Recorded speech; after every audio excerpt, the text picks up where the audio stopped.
તો રાજકોટથી કોંગ્રેસના ઉમેદવારનો પ્રચંડ પ્રચાર। પરેશ ધાનાણીએ રાજકોટમાં રેલી કરી અને પ્રચાર કર્યો। ખુલ્લી કારમાં લોકોનું ધાનાણીએ અભિવાદન ઝીલ્યું। ઇન્દિરા સર્કલથી હનુમાન મઢી સુધી ધાનાણીની રેલીનું આયોજન કરવામાં આવ્યું। કોંગ્રેસના સમર્થકો મોટી સંખ્યામાં આ રેલીમાં જોડાયા।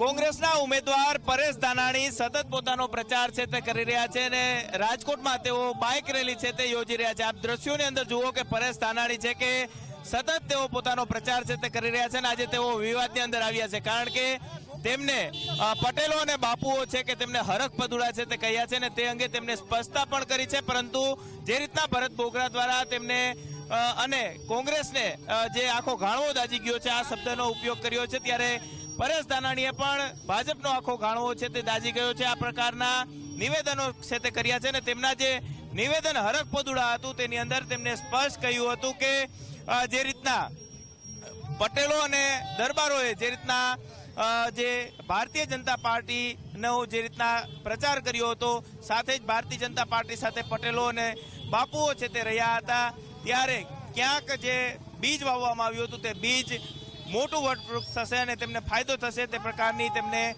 એક ઈચ્છા હતી, પરંતુ ક્યાંક આ જે તેમનું જે વચન હતું તે પૂરું થયું નથી ને તેને કારણે તેમનું આ નિવેદન છે તે પરેશ ધાનાણીએ આપ્યું છે।